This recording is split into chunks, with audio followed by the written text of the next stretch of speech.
تو ایک بہت بڑا اشتہار لکھا ہوا تھا، 20 تراویح ثابت کرنے والے کو 5 لاکھ روپے انعام۔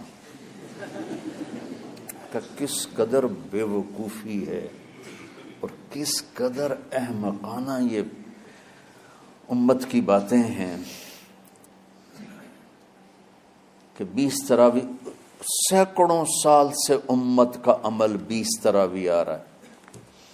تراویح کا نام جو پڑھا مجھے یوں لگتا ہے کہ اہل مکہ، یعنی اہل مکہ جو تھے نا، وہ 4 تراویح پڑھ کے ایک طواف کرتے تھے، تو وہ آرام کے لیے ہوتا، ترویحہ آرام، تھوڑی دیر کا آرام۔ تو 4 تراویح کے بعد ایک طواف کرتے تھے، وہ چھوٹا سا طواف 10 منٹ میں ختم ہو جاتا تھا، اور پھر 4 تراویح پڑھتے تھے، پھر طواف کرتے تھے، پھر 4 پڑھتے تھے، پھر طواف کرتے تھے۔ یہ صحابہ کے تھوڑے بعد کے دور کی بات۔ تو مدینے والوں کو پتہ چلا کہ مکے والے تو یہ کرتے ہیں، وہ کہنے لگے اساں کی کریے؟ انہوں نے کہا اسی 40 تراویح پڑھیں گے، 40 رکعت۔ وہ 40 رکعت پڑھتے تھے۔ تو نوافل میں کوئی سختی نہیں کہ بھائی 8 سے زیادہ نہیں پڑھنی، بدعت ہو جائے گی، اور 20 پڑھنا بدعت ہے، یہ سب جہالت کی بات ہے۔ اور یہ 8 پڑھ رہے ہیں یہ غلط ہے، یہ بھی حماقت کی بات ہے۔ جو صحیح حدیث سے دلیل پکڑ کے کوئی عمل کرتا ہو تو بھائیو اس سے بحث نہ کیا کرو، مناظرہ نہ کیا کرو، یہ بہت نادانی والی بات۔ اور امت کا خلق لاکھوں کروڑوں انسانوں کا ایک عمل پہ جمع ہونا، یہ بذات خود اس کی طاقت کی ایک دلیل۔ اور حرمین جب سے میرے رب نے حضرت عمر نے 20 رکعت شروع کی، آج تک وہاں بھی ساری مساجد میں 8 رکعت تراویح ہوتی ہے، لیکن حرمین کی مسجد میں 20 رکعت، ادھر بھی ادھر بھی۔ اور یہ جو وہ وہاں ختم قرآن پہ دعا نہیں مانگی جاتی، یہ کس کا عمل ہے؟ حضرت عثمان کا۔ حضرت عثمان نے اپنے دور خلافت میں تراویح پڑھانے والے سے کہا جب قرآن ختم کرو تو دعا کرنا۔ وہ کہنے لگے جی کیا دعا کروں؟ کہ جو تیرے دل میں آیا کرنا۔ تو ختم قرآن کی رات تراویح کی آخری رکعت میں من الجنت والناس کے بعد دعا کے لیے ہاتھ اٹھانا، یہ حضرت عثمان رضی اللہ تعالیٰ عنہ نے اس کو زندہ فرمایا۔ اور امام دعا کرتا تھا 1 منٹ 10 منٹ 20 منٹ جتنے بھی، اور پیچھے لوگ آمین کہتے تھے۔ وتر کی جماعت نہیں ہوتی تھی، وتر کو باجماعت حضرت مولا علی رضی اللہ تعالیٰ عنہ نے شروع کی کہ وتر کو بھی باجماعت پڑھا جائے۔ تو یہ ان کی سنت ہے کہ وتر کو باجماعت پڑھا گیا۔ تو اب یہ لہٰذا یہ سارے سنت جو کام ان خلفائے راشدین سے ہوا وہ بھی سنت ہے۔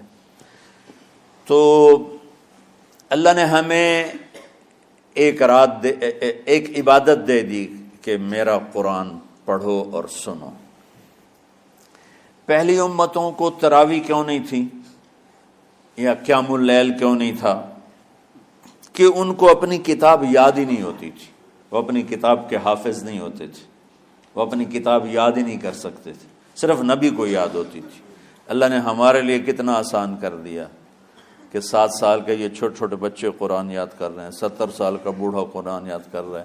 یہیں یہ مولوی یوسف صاحب کا ساتھی تھا، یا پتہ نہیں ان سے پہلے تھا، سلمان، مولوی سلمان، آج کل امریکہ میں ہوتے ہیں، ہماری ایک شاخ چلا رہے ہیں ماشاءاللہ۔ وہ شروع میں یہاں تھے، تو یہاں تراویح پڑھانے کے لیے ہمارے پاس حافظ کوئی نہیں تھا، وہ حافظ نہیں تھے، وہ صبح بیٹھ کے شام تک 1 سپارہ یاد کرتے اور رات عشاء کی نماز میں سنا دیتے۔ 30 دن میں قرآن یاد کر کے سنا دی۔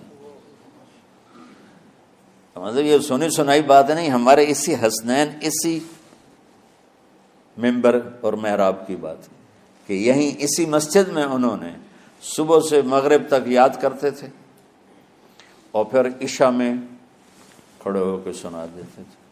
پیچھے ہوتے تھے لقمہ کوئی دینے والا شاید، لیکن بہت خوبصورت پڑھ کے 1 دن میں یاد کر کے سنا دیا۔ اور ایک مجھے نام بھول گیا، 3 دن میں قرآن یاد کیا، 10 سپارے ایک دن میں یاد کیے، 10 دوسرے دن میں یاد کیے، 10 تیسرے دن میں یاد کیے۔ وَلَقَدْ يَسَّرْنَاهُ لِلذِّكْرِ وَلَقَدْ يَسَّرْنَا الْقُرْآنَ لِلذِّكْرِ فَهَلْ مِن مُدَّكِرٍ۔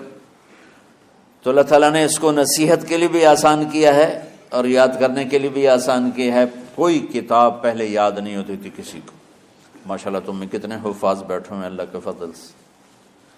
اور جب میں ذرا ہمت میں تھا تو میں 3 دن میں قرآن سنتا تھا تراویح میں، 10 سپارے ایک رات میں، 10 سپارے اس سے اگلی 10 سے، پھر ہفتہ ہو گیا، پھر 10 دن ہو گئے، پھر اب 15 دن ہو گئے، اب 20 دن بھی ہو جاتے ہیں۔ شروع میں 3 دن میں، اور یہی ہمارے مدرسے کے بچے جو مجھے سناتے تھے اور ماشاءاللہ کہیں نہیں اٹکتے تھے۔ ایک تو اسلام آباد میں ہوتا ہے اور ایک اب جنید ہے وہ امریکہ میں ہوتا ہے۔ تو اللہ تعالیٰ نے اس طرح، اور ادھر اور کراچی میں اشعار لگے ہوتے ہیں، 10 دن میں قرآن ختم، 1 ہفتے میں قرآن ختم۔ یہ وہاں اشتہار لگے ہوتے ہیں، بھائی آپ ہمارے پاس آ کے تراویح پڑھیں، ہم ہفتے میں قرآن ختم کر دیں۔ ٹھیک ہے، تو اللہ نے ہمیں رات کی نماز عطا فرمائی، اور چونکہ یہ ایک مشقت ہے تو میرے نبی نے کہا یہ رات کی نماز کے ہر سجدے پر 1500 نیکی لکھی جاتی، 1500 نیکی لکھی جاتی۔ اور اللہ تعالیٰ ہر سجدے پر جنت میں ایک محل بناتا ہے جس کے 60,000 سونے چاندی کے دروازے ہوتے، اور ایک درخت اس کے لیے لگاتا ہے جس کے نیچے 100 سال گھوڑا دوڑ سکتا ہے۔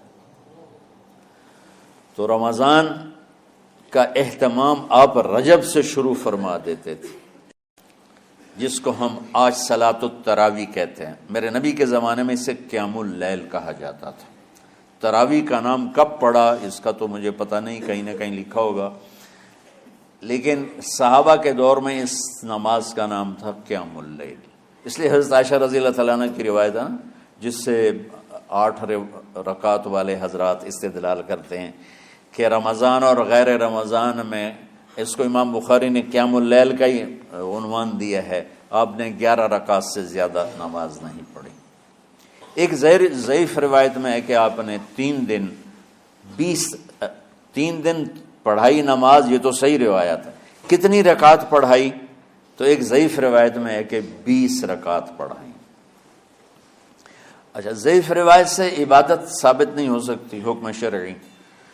تو جب حضرت عمر رضی اللہ تعالیٰ عنہ نے سب کو، اب میرے نبی کے دور میں 3 دن کے بعد آپ تو آئے نہیں کہ کہیں فرض نہ ہو جائے، تو صحابہ اپنے طور پر قرآن سنتے تھے ٹولیوں میں۔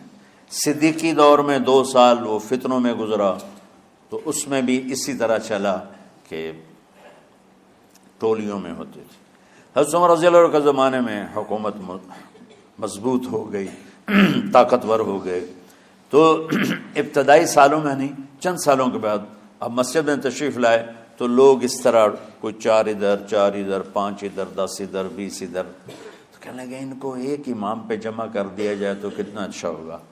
تو آپ نے سب کو اکٹھا کیا اور ابی بن کعب رضی اللہ تعالیٰ عنہ کو امام بنایا، اور سب کو ایک نماز پہ جمع کر کے 20 رکعت کا حکم عطا فرمایا۔ تو حضرت عمر کا یہ عمل اس حدیث کو مضبوط کر دیتا ہے کہ چونکہ میرے نبی نے کہا علیکم بسنتی و سنت الخلفاء الراشدین من بعدی، کہ میری اور میرے خلفاء راشدین کی سنت پر مضبوطی سے عمل کرنا۔ تو حضرت عمر کا جو 20 رکعت طے کرنا ہے، اگر ان کا اپنا اجتہاد ہے تو بھی ہمارے لیے عمل کے لیے کافی ہے، اور اگر ان کو یہ یاد ہے کہ میرے نبی نے 20 پڑھی تھیں تو اور زیادہ اچھی بات ہے۔ لیکن بہرحال جو 8 پڑھتا ہے ہمارا اس پہ بھی کوئی اعتراض نہیں، چونکہ وہ بھی حدیث کے ساتھ بات کرتا ہے، اور باقی پوری امت 20 پڑھتی ہے ان پر بھی اعتراض نہیں۔